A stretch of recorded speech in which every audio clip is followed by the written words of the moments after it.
Olá, boa tarde. É um prazer imenso estar aqui com vocês novamente para darmos continuidade no nosso Evangelho no Lar. A leitura de hoje é do capítulo 7, Bem-aventurados os pobres de espírito, o item 6. Essas máximas são a consequência do princípio de humildade que Jesus não cessa de colocar como condição essencial da felicidade prometida aos eleitos do Senhor, e que formulou por estas palavras: Bem-aventurados os pobres de espírito, porque deles é o reino dos céus. Ele toma uma criança como modelo da simplicidade de coração e diz: será o maior no reino dos céus quem se humilhar e se fizer pequeno como uma criança. Quer dizer, quem não tiver nenhuma pretensão de superioridade ou de infalibilidade. O mesmo pensamento fundamental se encontra nesta outra máxima: que aquele que quiser se tornar o maior seja vosso servidor. E nesta, quem se rebaixa será elevado, e quem se eleva será rebaixado. O Espiritismo vem sancionar a teoria pelo exemplo, em nos mostrando grandes no mundo dos espíritos aqueles que eram pequenos sobre a terra, e, frequentemente, bem pequenos aqueles que nela eram os maiores e os mais poderosos. É que os primeiros levaram em morrendo aquilo que unicamente faz a verdadeira grandeza no céu, e não se perde as virtudes, enquanto que os outros deveram deixar o que fazia sua grandeza sobre a terra, e não se leva a fortuna, os títulos, a glória, o nascimento. Não tendo nenhuma outra coisa, eles chegam do outro lado desprovidos de tudo, como náufrago que tudo perderam, até as suas vestes. Não conservaram senão o orgulho, que se torna a sua nova posição mais humilhante, porque vêm acima deles e resplandecentes de glória aqueles que espezinharam sobre a terra. O Espiritismo nos mostra uma outra aplicação desse princípio nas encarnações sucessivas, onde aqueles que foram os mais elevados numa existência são rebaixados à última posição numa existência são rebaixados à última posição numa existência seguinte. Se foram dominados pelo orgulho e pela ambição. Não procurei, pois, o primeiro lugar sobre a terra, nem vos colocar acima dos outros. Se não quereis ser obrigados a descer, procurai ao contrário o mais humilde e o mais modesto, porque Deus saberá vos dar um lugar mais elevado no céu, se o merecerdes. Vem reforçando aquilo que já vínhamos falando nos últimos trechos sobre a humildade.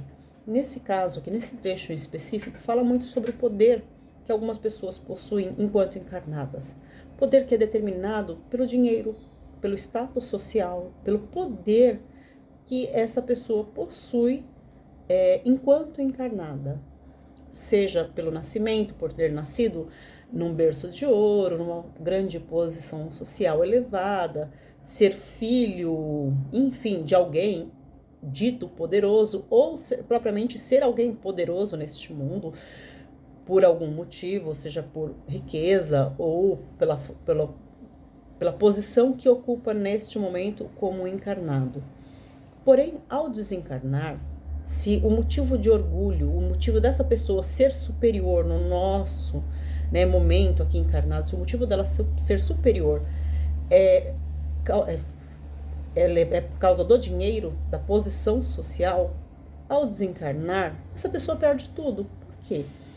Se essa pessoa é poderosa hoje, em virtude de uma posição social, o mesmo não acontece no plano espiritual. Se essa pessoa é poderosa hoje pelo dinheiro que compra a obediência, a bajulação, a admiração de outras pessoas, ela também perde tudo isso porque Tudo isso fica quando desencarnamos. As roupas mais bonitas, as joias mais caras, os carros mais luxuosos, tudo isso fica e nós seguimos em frente. E o que estamos levando conosco?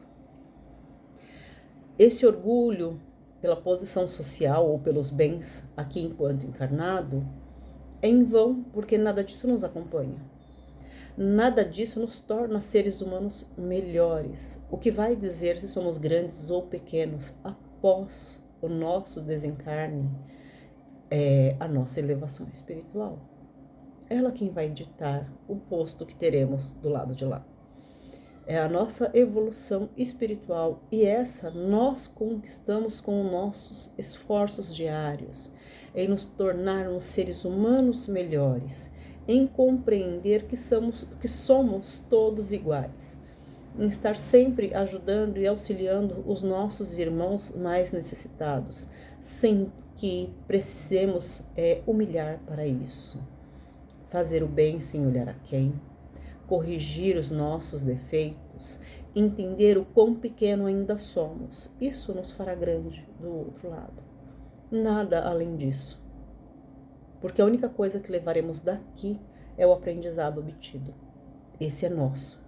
Todo aprendizado que nós adquirirmos enquanto estivermos aqui encarnados, esse vai nos seguir para a pátria espiritual. Somente isso. Porque de resto, a beleza, o dinheiro, o status social, a nossa posição, tudo isso fica. Tudo isso fica e é temporário. Mas aquilo que aprendemos e levamos dentro do nosso espírito, que é o conhecimento e a experiência e o quanto nós aprendemos e evoluímos, isso é nosso. É uma conquista nossa e jamais ninguém poderá tirar de nós essas conquistas.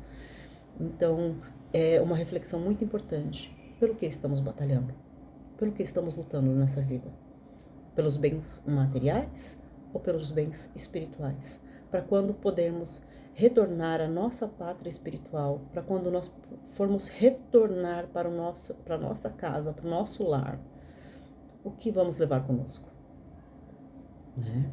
É isso que é a grande reflexão e naquilo que nós temos que trabalhar diariamente, em sermos pessoas melhores.